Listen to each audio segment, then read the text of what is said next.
Une servante de Dieu, un peu mal à l'aise dans son pays. Un long voyage en mer qui a compté plusieurs arrêts.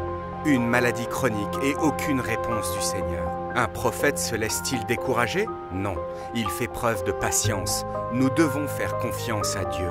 De ces souffrances sont nées de grandes visions, éducation chrétienne, mission dans les îles, ministère sanitaire et production d'aliments sains. Que dirait-elle si elle voyait aujourd'hui les fidèles serviteurs de Dieu poursuivre sa tâche dans le Pacifique Sud?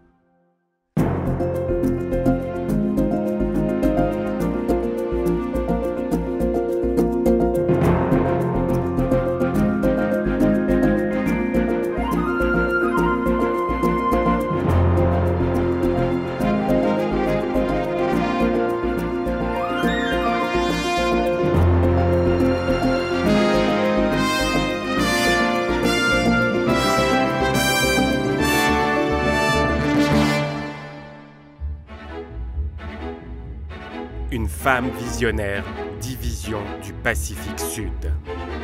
À l'université de Battle Creek, la cofondatrice de l'église adventiste du 7e jour, Ellen G. White, décrivit une vision qu'elle avait eue la veille, dans laquelle elle avait vu des presses de différents pays imprimer le message. Quand James, son mari, lui demanda de nommer ces pays, elle répondit qu'elle ne se souvenait pas de leur nom. « Oh, si, dit-elle, je me souviens d'un nom, l'Ange a dit l'Australie. » La division du Pacifique Sud de l'Église adventiste du 7e jour comprend 18 pays, la Nouvelle-Zélande, l'Australie, la Papouasie-Nouvelle-Guinée et de nombreuses îles de l'océan Pacifique Sud. Sydney est l'une des villes les plus agréables à vivre au monde. Située sur la côte est de l'Australie, elle possède l'un des plus grands ports naturels au monde. Sydney est l'une des plus grandes villes du globe et l'une des plus importantes places financières de l'Asie-Pacifique. La nature sauvage et les parcs nationaux tissent leur chemin jusqu'aux banlieues de la ville pour rejoindre l'océan dans le port. Ses habitants sont fiers de porter le nom de Sydneysiders et forment la ville la plus multiculturelle d'Australie et sûrement l'une des villes les plus cosmopolites de la planète. Grâce à ses superbes plages et à son doux climat ensoleillé, les locaux et les touristes peuvent se livrer à toutes sortes d'activités en plein air tout au long de l'année. Les bâtiments emblématiques qui permettent de reconnaître Sydney parmi n'importe quelle ville du monde sont, bien sûr, le somptueux pont de Sydney Harbour Bridge et son célèbre opéra. Situé à Bennelong Point, dans le port de Sydney, cet opéra est le bâtiment le plus connu d'Australie. Les imposants toits blancs de cet édifice acclamé dans le monde entier semblent prêts à prendre la mer, tandis que les bateaux voguent tranquillement sur l'océan à toute heure du jour et de la nuit. Les demi-dômes représentent les multiples salles de spectacle qui forment l'un des centres artistiques les plus fréquentés au monde. L'opéra a été conçu par l'architecte danois Jørn Utzon, un marin accompli. Il est le fruit d'un concours international d'architecture qui a reçu 220 projets provenant de 32 pays. Utzon a remporté ce concours. Le gouvernement de la Nouvelle-Galles du Sud donna son feu vert au projet en 1958. Utzon devait superviser la construction qui, à son grand désespoir, débuta avant que le processus de conception soit achevé.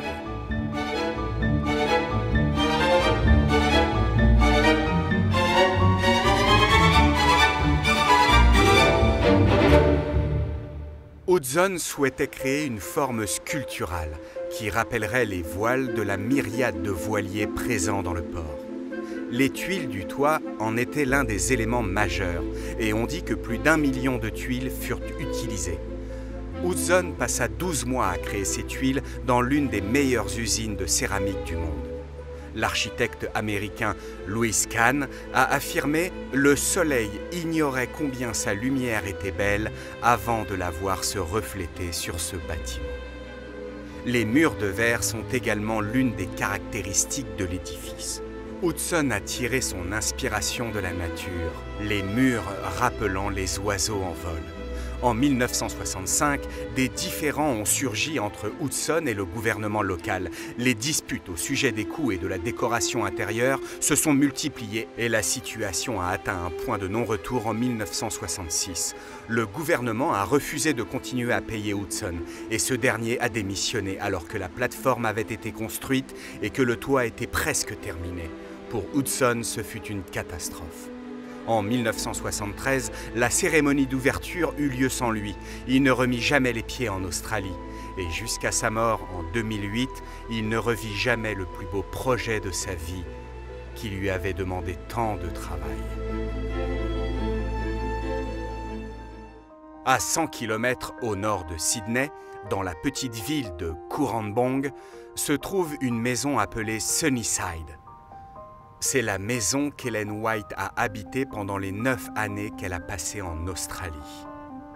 La conférence générale, siège mondial de l'Église adventiste du 7e jour, lui avait demandé de quitter les États-Unis pour venir travailler en Australie pendant 2 ans.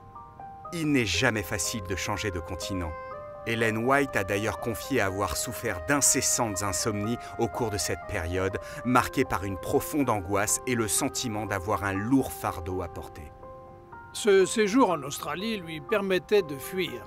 Je vais être très honnête à ce sujet. Il lui permettait ainsi de fuir les tensions qu'elle connaissait chez elle, les déceptions, les expériences, toutes les critiques.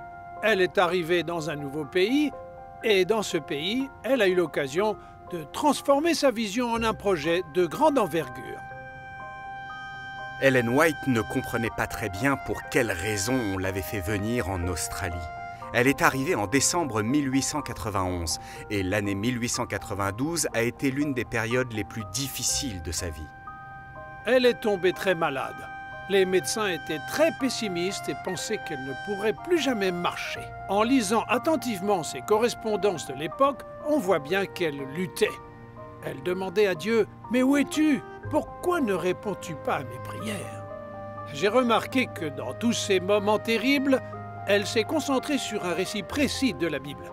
Eh bien, devinez lequel? L'histoire de Marthe, de Marie et de Lazare. En étudiant ce récit, eh bien, elle s'est rendue compte qu'il était question d'attente. Jésus n'a pas répondu immédiatement. Elle a commencé à s'attacher à cette idée que même quand la réponse de Dieu à nos prières n'est pas immédiate, on doit continuer à croire en ses promesses. Le temps qu'elle a passé dans cette maison a été la période de sa vie où elle a écrit ses œuvres littéraires les plus importantes. À cette période, elle a travaillé, entre autres, sur les livres Jésus-Christ, Le meilleur chemin, Éducation, Heureux ceux qui, Parabole et la tragédie des siècles. Ellen White comprit bientôt la raison de son long voyage sur l'océan. Et son séjour initial, qui devait durer 2 ans, dura finalement 9 ans. Elle encouragea la population locale à mettre sur pied des programmes pédagogiques, des centres de soins et des centres de nutrition promouvant une alimentation saine. Le siège de la division du Pacifique Sud est situé à Wahroonga, une banlieue de Sydney. Ici sont coordonnées les opérations de l'Église pour l'une des plus grandes divisions de l'Église adventiste du 7e jour. Le système éducatif adventiste du 7e jour est le 2e système scolaire chrétien au monde. L'université Avondale, située à Currambong en Australie, en fait partie. Cette université forme principalement des théologiens et des infirmiers, mais on peut également y obtenir une licence dans le domaine du commerce, des sciences et des arts.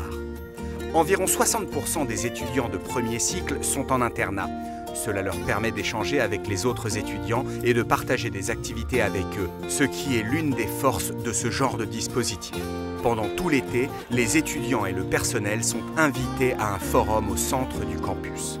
Ce forum, dédié à la prière, sert à unir la communauté et à l'informer. Et comme toujours, dès qu'il y a à manger, on y trouve beaucoup d'étudiants.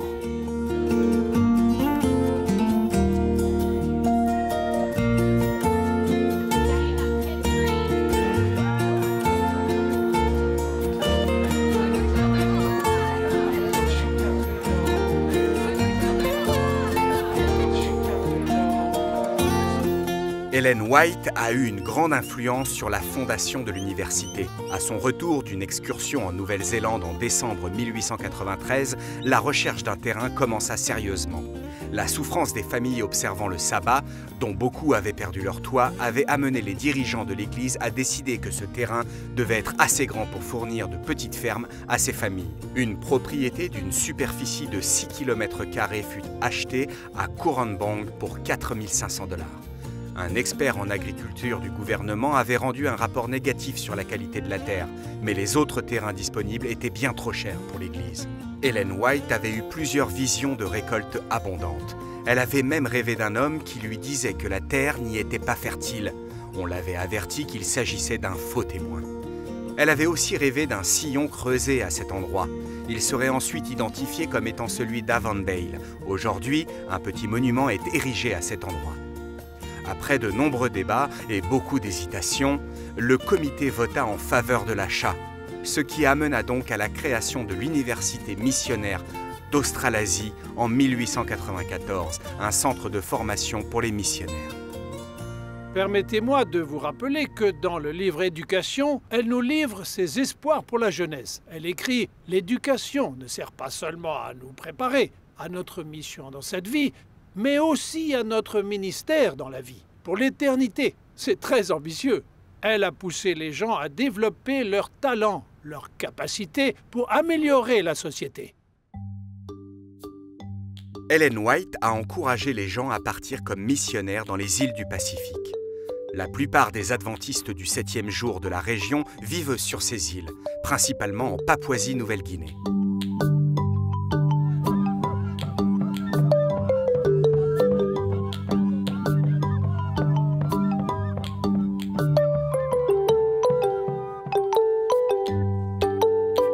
Mamoudzou est l'un des villages les plus isolés de Papouasie-Nouvelle-Guinée. Ici, les habitants n'ont pas été touchés par la modernité.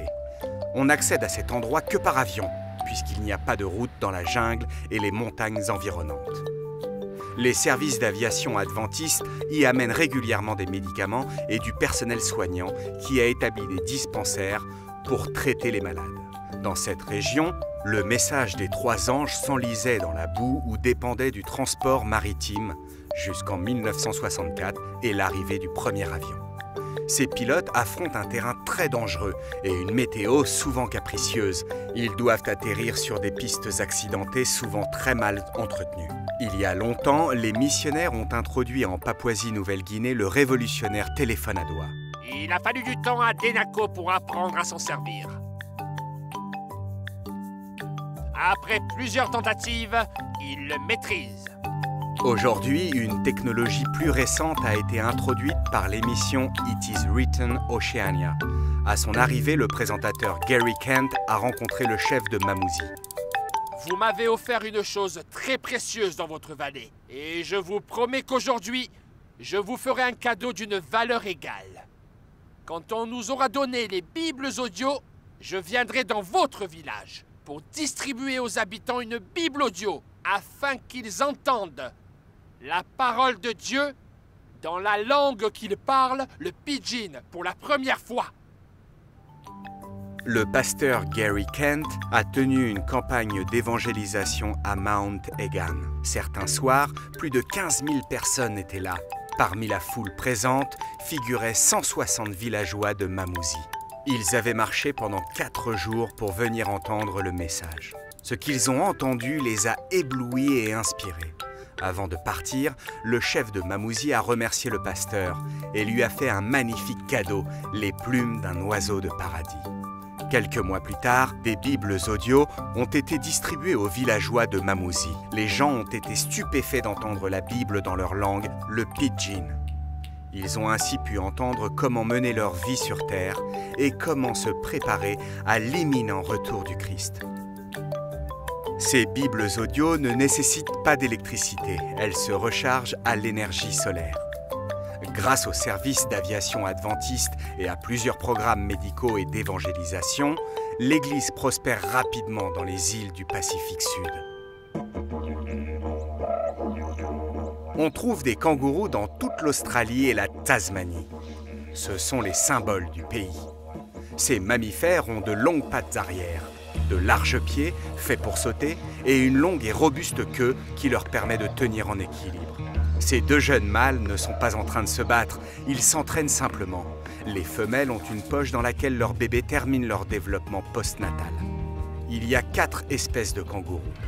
Ici, vous pouvez voir un kangourou gris oriental. Un autre marsupial endémique de l'Australie est le koala, un cousin du kangourou. Provenant du sud-est et de l'est du pays, il vit dans les forêts d'eucalyptus. Les koalas sont des mammifères nocturnes qui dorment de 16 à 20 heures par jour. Lors d'un rassemblement religieux à Melbourne en 1894, Ellen White affirma que l'hygiène et une alimentation saine faisaient partie de la mission de l'Église. L'idée de commercialiser des aliments sains est née lors de ce rassemblement.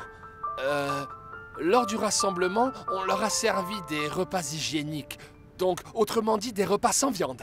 Un petit groupe a commencé à importer des produits de l'État du Michigan aux États-Unis. Mais ce n'était pas viable financièrement.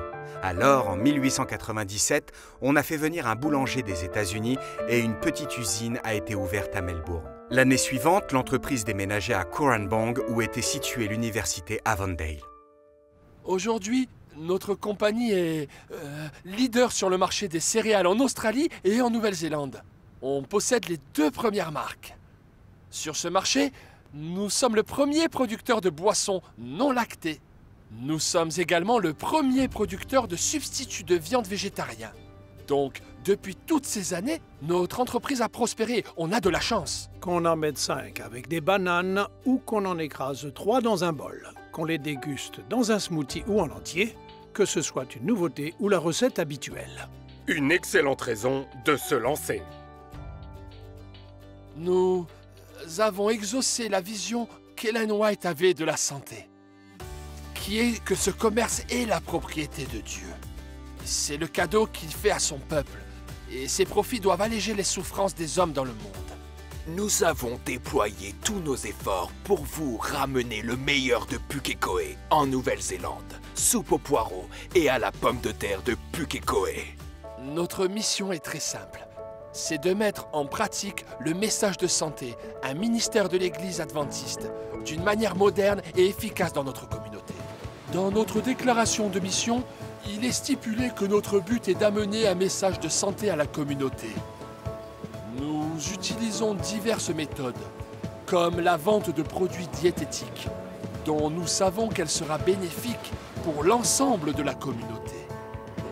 Mais également à travers l'éducation et à notre implication dans des programmes d'activité physique. Nous aidons notre communauté grâce à l'éducation nutritionnelle, par le biais de recettes saines ou par le biais de fiches d'information au sujet des différentes maladies. Nous approvisionnons régulièrement les centres qui viennent en aide aux personnes en difficulté. Donc, d'une manière très concrète et positive, nous diffusons ce message sanitaire dans notre communauté, ce concept de santé holistique. Depuis maintenant plusieurs années, nous avons développé un ensemble de prestations concernant la santé et le bien-être. Et nous proposons maintenant, en Australie et en Nouvelle-Zélande, des programmes orientés vers la santé. Nous éduquons les gens afin de les aider à mener une vie plus saine. En 2014, environ 200 000 personnes ont directement bénéficié de nos programmes de bien-être en Australie et en Nouvelle-Zélande. Cela a concerné aussi bien les employés des plateformes pétrolières en pleine mer que les mineurs du fin fond de l'Australie ou les employés de la Banque centrale d'Australie. Nous avons donc un très large éventail de clients, dont le souhait commun est d'être guidés en matière de santé et de bien-être. C'est un grand privilège de non seulement produire de la nourriture diététique, mais également d'aider les gens à améliorer leur santé en leur donnant des conseils concrets et précis. Alors que le soleil se couche, la ville de Sydney s'illumine peu à peu.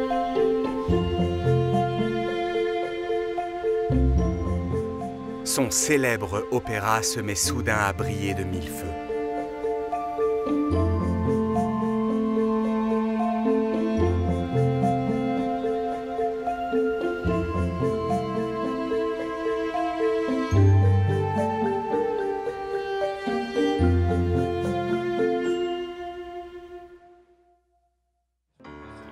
l'ombre du pont Harbour Bridge, au petit matin, des centaines de kayakers se réunissent sur la baie et se préparent pour une course. Les Australiens sont très friands d'exercice en plein air et ils sont nombreux, jeunes ou moins jeunes, à s'adonner à des activités qui les maintiennent en bonne santé.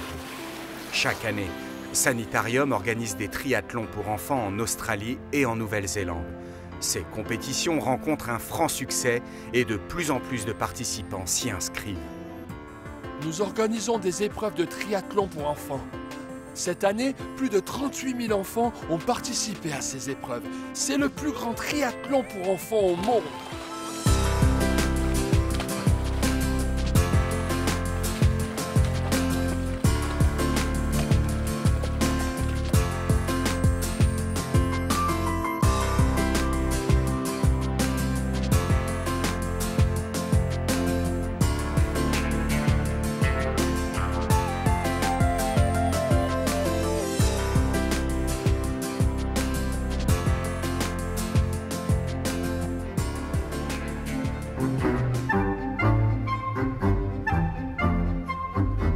Dans l'ancienne maison habitée par Ellen White, en entrant dans la grande cuisine qui fut la sienne, on voit cette photo sur le mur.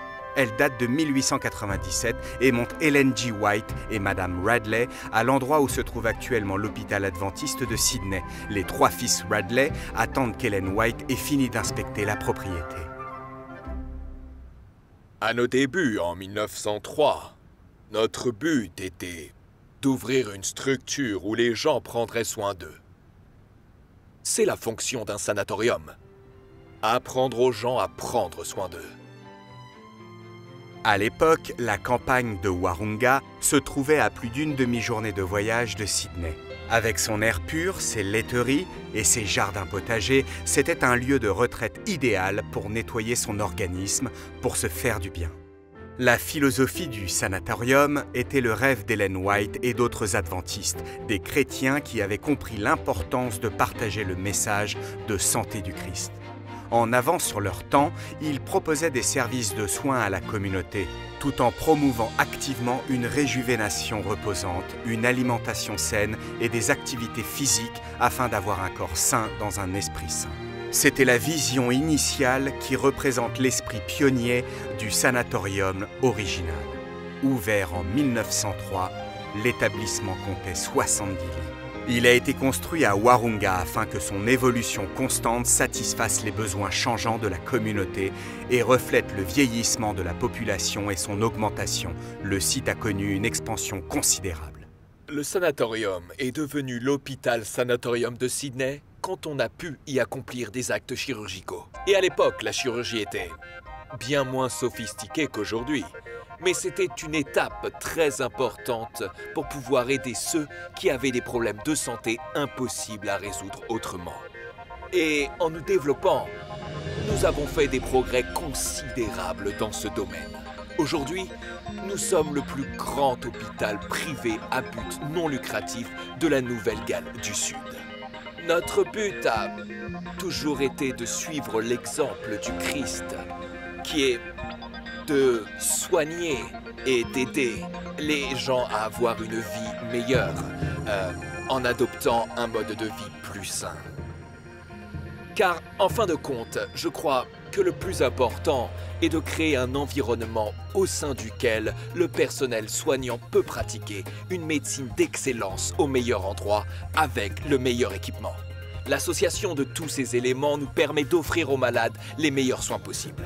Il faut du personnel soignant à l'écoute, prêt à remplir la mission de cet hôpital, qui est de s'occuper des patients. Les patients ont besoin qu'on les respecte et qu'on les traite avec la plus grande dignité. Et nos infirmières font un travail remarquable, car notre mission est noble et nous nous engageons à la remplir avec chaque patient. Oh, elle suce ses mains. Oui, regardez-la comme elle y va. J'ignore comment ça marche. On a cette mission du début à la fin de la journée et on arrive à bien prendre en charge chaque patient, techniquement et émotionnellement. Chaque tâche est accomplie. Les fiches des patients sont correctement remplies. Tout a été bien fait. Tant de choses à faire et pourtant d'une manière ou d'une autre, ça fonctionne. C'est incroyable. Ce miracle est possible grâce à ces gens remarquables, juste là, derrière moi. dans le fond. Et vous êtes fiers d'eux? Ils sont fantastiques. Ils sont fantastiques. Essayez de rester aussi calme que moi si vous pouvez. J'arrange ça. D'accord.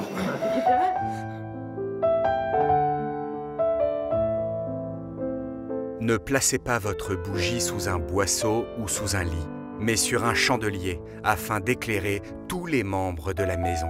Votre maison est le monde. Le message se propagera aux quatre coins du monde, en Oregon, en Europe, en Australie, dans les îles, dans toutes les nations, toutes les langues, chez tous les peuples. Pendant ses nuits d'insomnie, quand elle ne trouvait pas le sommeil, c'est là qu'elle écrivait. Le matin, elle se levait, elle allait jardiner et ensuite elle montait dans sa voiture à cheval et allait rendre visite aux gens des environs. Tout le monde la considérait ici à Courantbong comme une chrétienne aimante et très attachante. Je vais vous donner un exemple.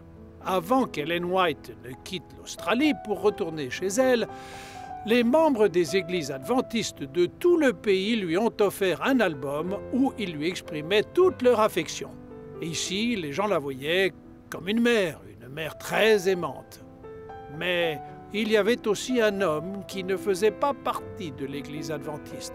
C'était un entrepreneur et il a écrit « Nous regretterons votre présence dans ce petit village parce que vous êtes allés voir des orphelins, des familles dans le besoin, des gens isolés. Vous les avez aidés et vous nous avez poussés à les aider. » Donc Ellen White, par son exemple, montrait ce que signifie être chrétien dans la vie quotidienne. En conclusion, si je me fie à ce qu'elle a écrit dans ses livres, il s'agit de comprendre quelle est la mission globale. Eh bien, le plus important pour Dieu, ce sont les gens. Ellen White n'avait pas plus envie de quitter l'Australie qu'elle n'avait eu envie d'y venir.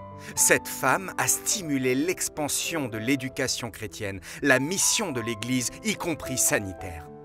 Tous ses écrits, basés sur la Bible, et ses prêches ont présenté une nouvelle image pertinente de Dieu et obligé son Église à exercer une foi concrète. Mais elle savait que le temps était venu de rentrer aux États-Unis.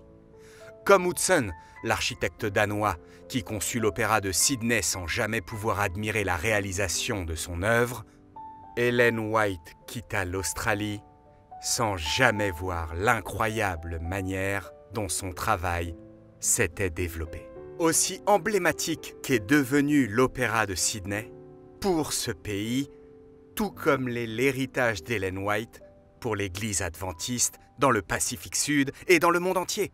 Un héritage qui est sans aucun doute digne de son rôle prophétique. Dans le prochain épisode de Raviver pour la mission, la région densément peuplée de l'Asie-Pacifique Sud propose beaucoup d'initiatives d'évangélisation enthousiasmantes et innovantes. Des cliniques de santé temporaires, des campagnes de santé au sein des communautés ou un événement particulièrement apprécié au cours duquel de jeunes volontaires échangent des tranches de pastèque contre les cigarettes.